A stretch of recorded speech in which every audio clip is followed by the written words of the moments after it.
In this lesson, we will learn how to bake the animated control rig and how to clean up our scene.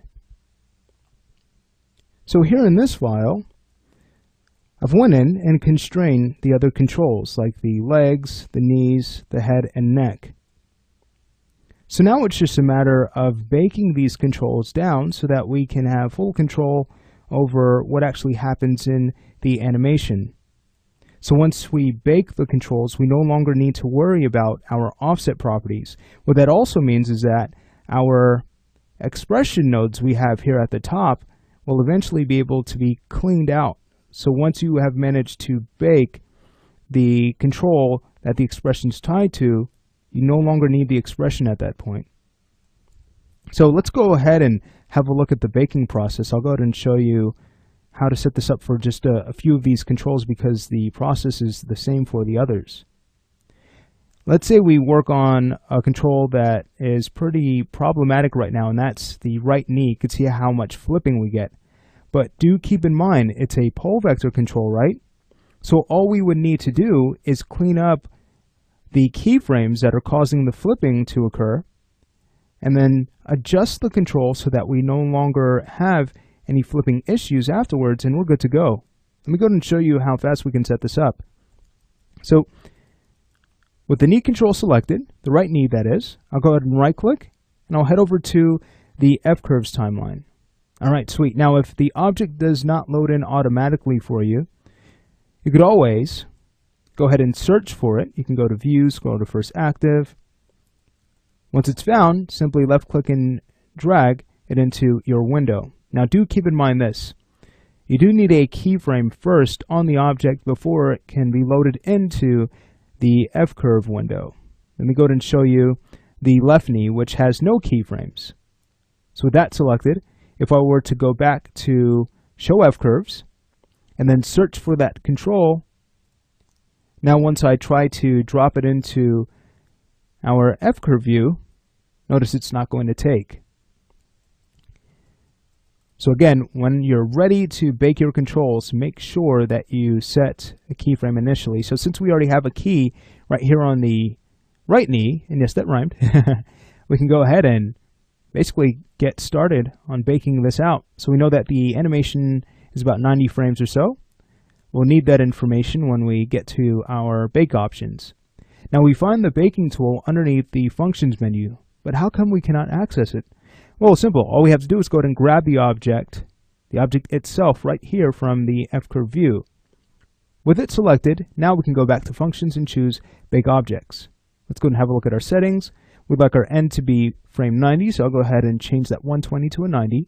We don't want to create a copy of the selected object. We want the keyframes to be baked directly onto the control. So let's make sure Create Copies off. We could also uncheck rotation here because we only need to be concerned with the position of this object. Sweet. So guess what? We're ready to click OK. Let's give Cinema 4D a brief moment to bake our animation down. Awesome. There are our keys. So now the next step is to remove the constraint tag. So with the knee control still selected, we can go to View, scroll to First Active. Now watch this. Let's go ahead and grab the constraint tag and hit the delete key. Sweet. So you can see how it has been removed. Now, if you're having trouble doing that, let me go ahead and undo back to bring the constraint back. If you're having trouble deleting this constraint tag, chances are you also have the knee control selected. So you'll want to deselect the knee control, then grab just the constraint tag and hit the delete key. And that will allow you to now move the control once again. Awesome. And that's another thing I really enjoy about the character object. The controls connected to it will not be able to be deleted by simply hitting the delete key. So it's super safe. Alright, awesome. So we had some flipping that we needed to clean up, right? And again, this won't take much time at all. Let's go ahead and search for those flipping issues. So I'll adjust the view a bit. Let's go ahead and scrub through the animation. Alright, so you can see here it's upside down around frame 43. Oh no, we can't fix this. I'm just joking. Let's go ahead and remove that group of keys surrounding 43 just to smooth out the animation a bit more. Let's go to now scrub through. Already that's starting to look better, right? And then you can freely basically go in and tweak the control further so we can make sure our auto key is on. And then we can kind of grab the control and move it over to the side a bit more just to fix the pose there. Much better, right? Great. And then as it falls, let's have a look. You can see how it's not quite aligned with the leg chain from our source data, but that's not a problem. I don't mind this orientation too much. Maybe we can pull it over to our right a bit more. And if we do decide to do that, well, it's just a matter of, again, removing the keys that we don't need. So I'll just go in and delete basically the ending here. And then we can go ahead and bring that control over, just translate it over by left-clicking and dragging. And if the snapping tool is getting in the way, just go ahead and turn that off. It might allow you to pose the knee easily. It should. And that certainly is the case. All right, fantastic. So there we have it. And now I might go ahead and remove the keys even a few frames before that, just so that we can have a smoother transition from where the knee is up to where it now goes to our new rest position. Fantastic. Sweet. So that's essentially how we would go in and clean up our keyframes. Now we don't want to remove that key on 77 because it's actually doing a good job for us. I like to maybe tweak that and bring that over to our left just a bit more, and I think we're good to go here. Awesome stuff.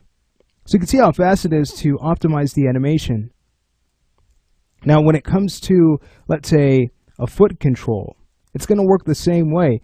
And when it's time to clean up your rotation, because as you can see, some of that rotation is a bit shaky when the foot's planted, well, it's just a matter, again, of removing the range that you don't need. And then you can go ahead and copy and paste your keys to create anchor points that will allow the feet to stay planted. So let me go ahead and show you what I mean. Let's go ahead and grab the left foot here. And what I'll do is close out of the timeline, just so we can go ahead and first create our keyframe. Let's go to frame 0. We'll create our key. And now we can go ahead and open up the F-curve window. Let's select our object. We'll go back to Functions, Bake Objects. Let's change our end time to 90. Everything else looks great. We're baking position and rotation this time. Let's go ahead and choose OK. And then once this is finished, we can go ahead and press the H key to focus in on our entire animation. All right, nice. Now let's go ahead and focus on just the rotation here. You'll notice that if I try to select just one track, I'm still viewing all tracks. So if you'd like to turn this off, just go up to your F-curve window and uncheck Show All Tracks. All right, sweet. So now we can focus on just rotation. So I'll go ahead and Control-click all three. Let's have a look at where the shakiness is occurring. All right, so the foot plants on about frame 30. And it shakes, shakes, and then it does a kind of roll and a hop back. So we're just going to go ahead and focus on this range from about 30 to about 50, 54. So knowing that, we can go ahead and marquee select to remove that range of keyframes. Sweet. And then from there, we can go back to 30. Let's go ahead and have a look. Let's try to rotate the control. Hey, take a look. We cannot do that. Well, why is that? All we have to do is remove the constraint, right? So let's go ahead and jump back to the constraint tag with that selected. And I'll also go ahead and deselect the foot control so we could just delete the constraint tag. And now watch, when we go ahead and grab the leg control, and on frame 30, if we try to kind of adjust the foot, we can do so now. Sweet. So let's make sure it's kind of planted here. And then watch this. We can grab this key on frame 30, press Control C to copy it. We'll go to the end of that range just before our foot roll. So on about frame 54, I'll go ahead and press Control V to paste. And you'll notice that no longer will the foot rotate as it did before. So its rotation is staying planted. And then all we'd have to do is worry about the position of this control. Do keep in mind as well that there might be a little bit of IK locking due to the amount of movement we have in the center of gravity, but no worries. When we're ready to clean that up, we can go ahead and translate the center of gravity down just a bit more so that we can remove the locking in the knee. So there is going to be some cleanup work, of course, but this should still save you a lot of time, right? Imagine if you didn't have the time to keyframe this animation, but you still needed a realistic kick. We can go ahead and find some motion capture, and then you can go ahead and connect it to your control rig and do some cleanup work to help you save a ton of time. Also, mind you, this process gets a lot faster once you start to get familiar with it. So I encourage you to take the steps that you have learned here in this course and improve upon them. Really improve this system, also that you can create something that is truly going to be effective for your production. And with that said, I'd like to thank you for watching as we learn how to retarget animation to a custom rig here in Cinema 4D. So, with that said, I'll see you in the next tutorial.